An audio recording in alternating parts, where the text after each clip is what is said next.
So this is the Sonos Beam Gen 2. Now this isn't a huge upgrade from the original Sonos Beam. However, there are some minor cosmetic changes and changes under the hood that we need to talk about.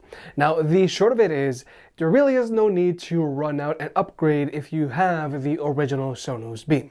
And even though this soundbar is decent, I would mainly only recommend it for small rooms. Now, when it comes to pricing, the Sonos Beam 2 retails for $450, the same as the Bose Smart Soundbar 300, which I feel is its most direct competitor. Now, for the purpose of this review, we are strictly going to be focusing on the soundbar itself. Now, like a lot of other home theater setups out there, you can add an external subwoofer and or surround sound speakers to this soundbar if you wanted to. But for simplicity's sake, we're only going to be focusing on the soundbar itself. Nonetheless, if you want to pick any of these products up, they'll be linked down below. And if you want to further support the channel, check out the merch shelf down below. I made some shirts and hoodies that look and feel great. And if you've been watching me for a while, you know I can be very particular. So I'll only set my name on something that I'm really proud of. Now first, let's talk about the design of this soundbar. The Sonos Beam Gen 2 has the same shape as the original Beam. We've got rounded sides and a concave top. But what is different here from the original Beam is that the Gen 2 now has a perforated grille on the front, very similar to what you would find on a lot of other soundbars these days. Whereas the original Beam has a fabric fascia.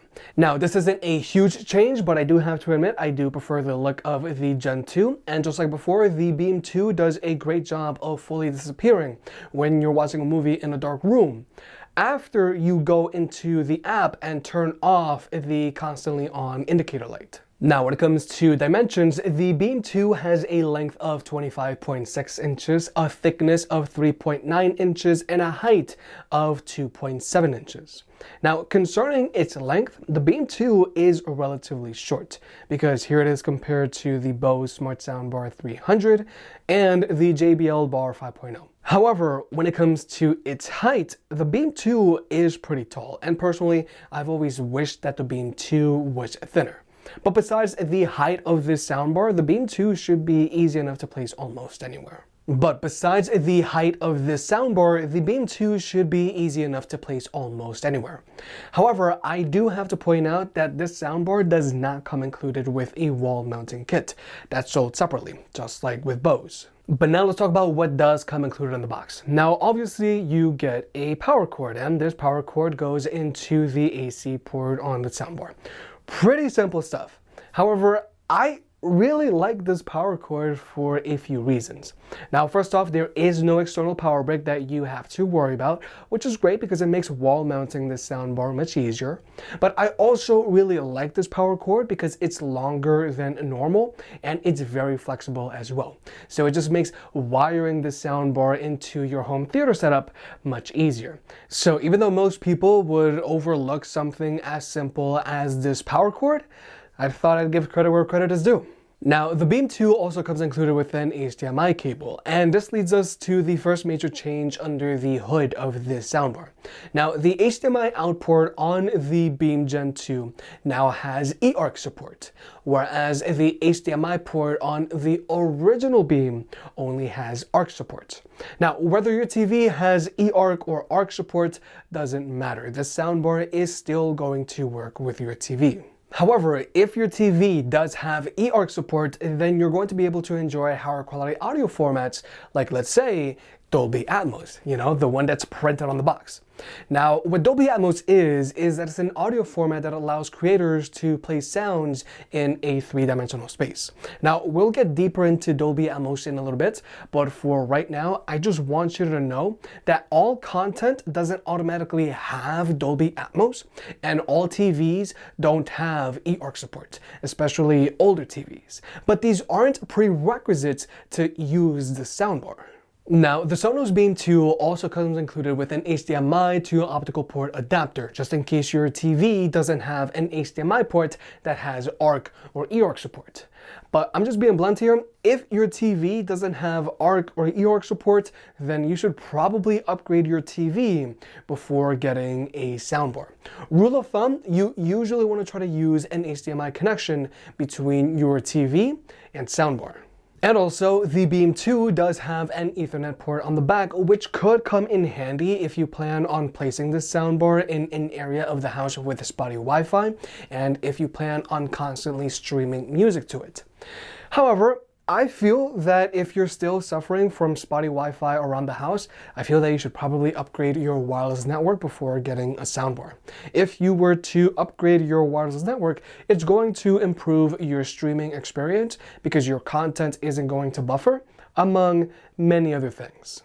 But Ethernet port aside, the soundbar does have Wi-Fi, and it also has AirPlay 2 support, which is good if you're an iPhone user, and you can also cast to it, which is good if you're an Android user. So as long as you're connected to the same Wi-Fi network as the soundbar, you're going to be able to stream music to it. And if you want to, you can always use this soundbar as a smart speaker, and the Sonos Beam Gen 2 plays nice with both Google Assistant and Alexa.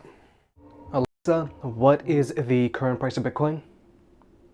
One Bitcoin is worth $42,900 down 2.9% over the last 24 hours. However, one pet peeve that I do have about this soundbar is that you cannot connect to it using Bluetooth. You can only stream music to the Beam 2 using Wi-Fi. And some people just don't like to have their soundbars on their Wi-Fi network, either for security reasons, congestion reasons, or just connectivity issues.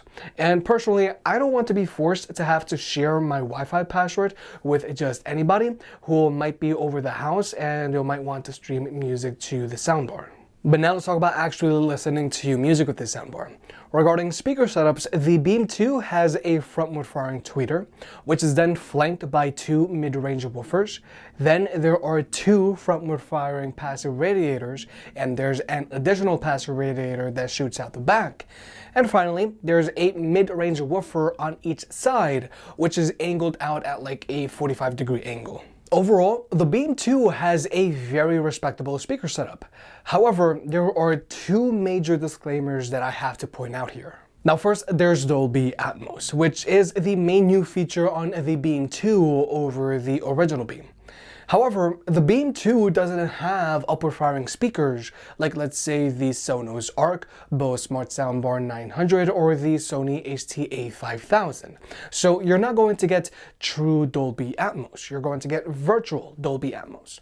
Now don't get me wrong, the Beam 2 sounds great, but you're not going to get the same verticality effect that you would with these more premium true Dolby Atmos soundbars.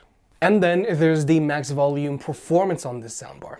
By itself, I feel that this soundbar is better suited for smaller rooms, because it just doesn't get super loud. When compared to its direct competitors like the Bose Smart Soundbar 300 or JBL Bar 5.0, the Sonos Beam 2 just doesn't get as loud and can leave you wanting more if you're in a medium-sized room. And this is the same issue that I had with the original Beam. But now we're going to jump into the sound test. You're going to notice that the Beam 2 is playing at a higher volume setting than the Bose, but they're getting just as loud as one another. You don't like the lights, but it's camera time. Said take the picture, but you rolled your eyes. Now I'm mortified, you're still terrorized. Push me behind to get me from my better side. I wanna push you back, but that's all you want. Wanna love me up, I'm holding back. Tryna get me framed from me in cuffs. Said I attacked you, that's just a false truth. No need to argue, and yeah, I've had enough. You follow me anywhere I try to be alone. I find you there. There's more to me. Everywhere I try to go alone, I find you there.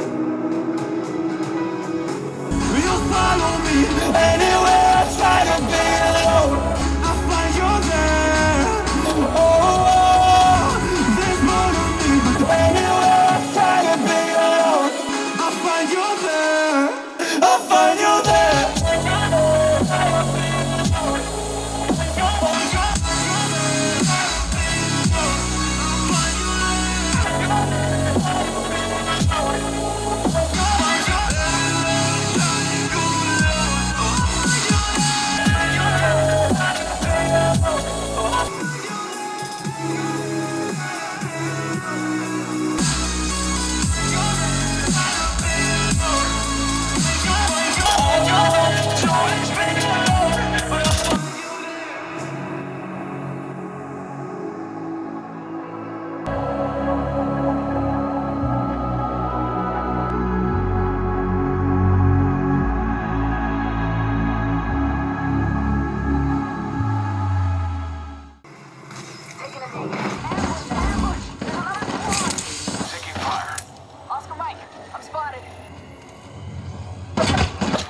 So, like you may have just heard, obviously any soundbar is going to sound better than your TV's built-in speakers. Your TV most likely just has a pair of downward firing speakers that bounce sound off of the table. They don't get all that loud and their bass becomes a rattling mess at higher volumes. And even if you were to have a more premium TV, like let's say for example the Samsung Q80A, whose built-in speakers don't sound all that bad, you're still going to enjoy a sound quality improvement if you were to invest in a soundbar. Now, even though the Sonos Beam 2 doesn't get super loud to my liking, and even though you're only getting virtual Dolby Atmos, so you're not going to get the same verticality effect that you would with a true Dolby Atmos soundbar, I gotta admit, the Sonos Beam 2 has really good instrument separation. The Beam 2 sounds more open than the Bose Smart Soundbar 300.